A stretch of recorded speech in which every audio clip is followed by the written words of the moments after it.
अस्सलाम वालेकुम जी। ये ना सच्चे कौल सियाणिਆਂ ਦੇ ਅਰਮਾਨ ਨਾਲ ਇੱਕ ਨਜ਼ਮ ਛੋਟੀ ਜਿਹੀ। ਜਦੋਂ ਤੁਹਾਡਾ ਸ਼ੌਕਰ ਸਾਰੇ ਗੱਲਾਂ ਸੁਣੀ ਸਿਆਣਿਆਂ ਦੀ ਇਹ ਅਖਾਣਾ ਤੇ ਮਿਲਹੀ ਹੈ। ਜਦੋਂ ਤੁਹਾਡਾ ਰਾਖਵਾਂ ਕੁੱਤਾ ਤੁਹਾਨੂੰ ਵੱਢਣ ਆਵੇ ਉਦੋਂ ਸਮਝ ਲਵੋ ਕੋਈ ਉਹਨੂੰ ਹੋਰ ਵੀ ਟੁੱਕਰ ਪਾਵੇ। ਜਦੋਂ ਤੁਹਾਡਾ ਰਾਖਵਾਂ ਕੁੱਤਾ ਤੁਹਾਨੂੰ ਵੱਢਣ ਆਵੇ ਉਦੋਂ ਸਮਝ ਲਵੋ ਕੋਈ ਉਹਨੂੰ ਹੋਰ ਵੀ ਟੁੱਕਰ ਪਾਵੇ। ਇੰਜ ਦੇ ਬੰਦੇ ਨੂੰ ਨਾ ਕੋਈ ਸਿੱਧਾ ਰਾਹ ਵਿਖਾਵੇ ਜਿਹੜਾ ਆਪਣੇ ਆਪ ਨਾ ਸਿੱਧੇ ਰਾਹ 'ਤੇ ਆਉਣਾ ਚਾਹਵੇ।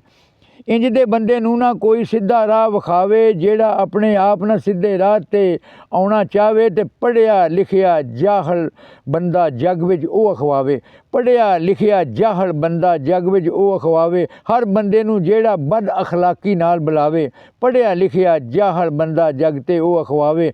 ਹਰ ਬੰਦੇ ਨੂੰ ਜਿਹੜਾ ਬਦ ਅਖਲਾਕੀ ਨਾਲ ਬੁਲਾਵੇ। ਅਤੇ ਵੇਖੋ ਪਰਖੋ ਸੋਚੋ ਸਮਝੋ ਆਪਣਾ ਆਪ ਸੰਭਾਲੋ।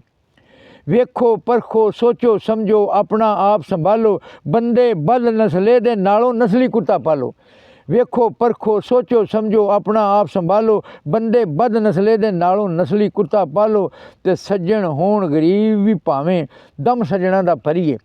ਸੱਜਣ ਹੋਣ ਗਰੀਬ ਵੀ ਭਾਵੇਂ ਦਮ ਸੱਜਣਾ ਦਾ ਭਰੀਏ। ਦੌਲਤ ਲਈ ਜ਼ਮੀਰ ਆਪਣੇ ਦਾ ਸੌਦਾ ਕਦੀ ਨਾ ਕਰੀਏ। ਸੱਜਣ ਹੋਣ ਗਰੀਬ ਵੀ ਭਾਵੇਂ ਦਮ ਸੱਜਣਾ ਦਾ ਭਰੀਏ। ਦੌਲਤ ਲਈ ਜ਼ਮੀਰ ਆਪਣੇ ਦਾ ਸੌਦਾ ਕਦੀ ਨਾ ਕਰੀਏ। ਅਤੇ ਉਸ ਖੁਸ਼ੀ ਦੇ ਕੋਲੋਂ ਬੰਦਾ ਹੋ ਕੇ ਦੂਰ ਖਲੋਵੇ। ਉਸ ਖੁਸ਼ੀ ਦੇ ਕੋਲੋਂ ਬੰਦਾ ਹੋ ਕੇ ਦੂਰ ਖਲੋਵੇ।